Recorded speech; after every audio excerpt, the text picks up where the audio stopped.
यह कौन सा कानून है रात के 12 बजे मेरी माँ और मेरी बेटियों पर जुल्म करने का?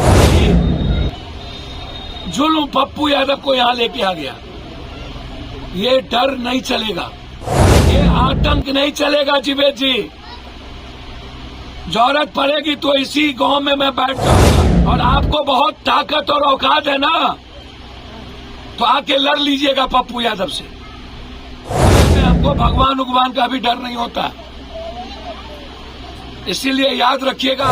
और फातमी साहब और आरजेडी के नेताओं से आग्रह करेंगे, सिर्फ वोट मत लीजिए। जब अपनों पर जुल्म होना तो मरने की भी तैयारी करिए। और आरजेडी के नेताओं से कहूंगा जो पटना में बैठते हैं, ना तो आप छपरा गए और ना ही आप अस्पताल में गोली लगे लोगों को देखने गए।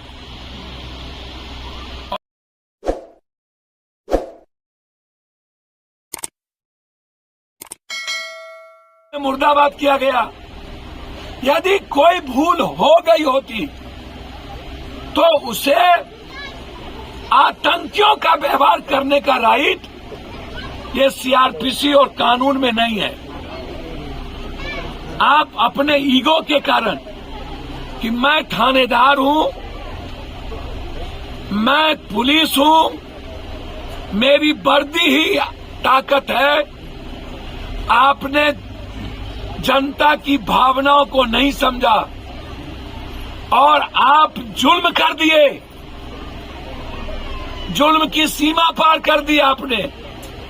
इतना बड़ा जुल्म ये सही नहीं है।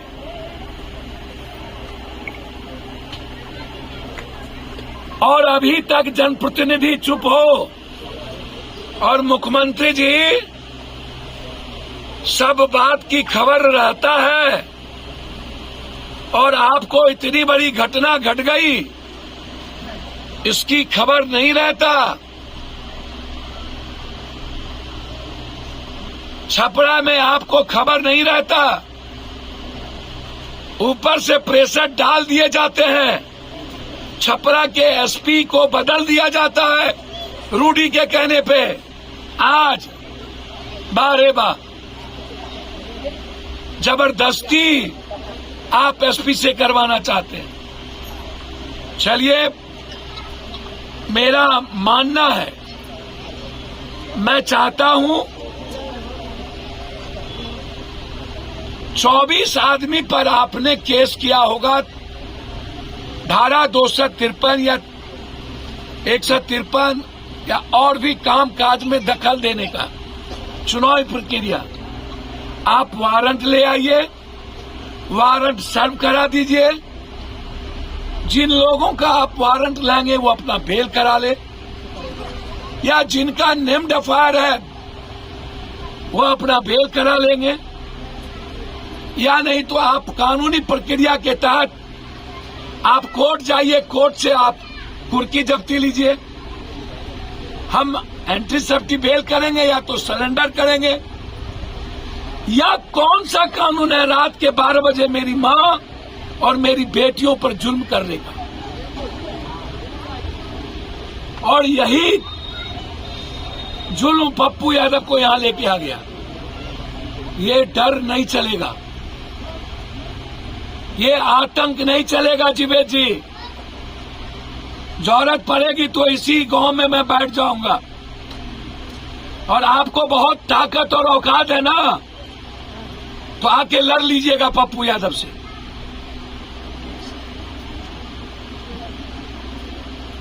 दुनिया में हमको भगवान का भी डर नहीं होता, इसीलिए याद रखिएगा आप, इस तरह का जुल्म बंद करवाइए। और मैं एसपी साहब, डीआईजी साहब से आग्रह करूंगा हाथ जोड़कर, आईजी साहब से, आप तो सबके हैं, डीएसपी साहब आप तो सबके हैं, आप तो न्याय कर दीजिए। आप तो कानूनी प्रक्रिया में आइए। सारे बच्चे डरे हुए हैं, कोई स्कूल नहीं जाता, घर से बेटियां नहीं निकलती, इतना बड़ा डर क्या मन पर बीतेगा उस बच्ची को? यही है लोकतंत्र? क्या इन लोगों को जीने का राइट नहीं है?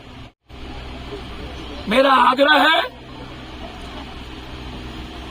कि सीआरपीसी के तहत हम लोग काम करें। इस गांव में आतंक का माहौल जो है उसको जीने का अधिकार दें। हर बुजुर्गों के भीतर दहशत। और फातमी साहब और आरजेडी के नेताओं से आग्रह करेंगे, सिर्फ वोट मत लीजिए।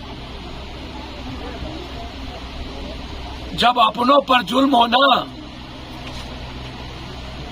तो मरने की भी तैयारी करिए। अपनों से बड़ा कोई नहीं होता। ऐसी जिंदगी जी के क्या फायदा जब हमारे घर और परिवार के लोग ही दहशत में हो। ऐसी जिंदगी को खत्म कर देना चाहिए।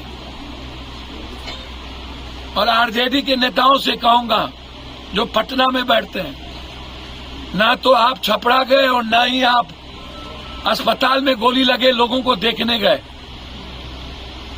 और ना ही इतने बड़े जुल्म में आए। आपका हेलीकॉप्टर एक बार इधर भी घूर जाए तो कम से कम आम लोगों के भीतर भय का वातावरण खत्म होगा। और फातमी साहब से आग्रह करेंगे, दरभंगा में आप यदि सोए हुए हैं तो आप इसी गांव में आके सोइएगा तो अपने लोगों को ताकत मिलेगी। यही मेरा आग्रह है आपसे। और एसपी साहब, डीजी साहब से आग्रह है कि ये गांव जनरल डायर के आतंक और जालियांवाला बाग से ज्यादा आतंक का माहौल है। हमारी मां बहनों को जीने और बच्चियों को घर से निकलने, जो डर के माहौल में कैद है, उसे निकलने दें। और जीवेश मिश्रा पर एफआईआर हो। और जो थाना प्रभारी लगातार इस तरह की घटना किए हैं, और आज भी जो घर तोड़ के जाया जा रहा है, घर तोड़ करके बिना वारंट के किसी के घर, उसको रोकने का प्रयास करें। बहुत बहुत धन्यवाद।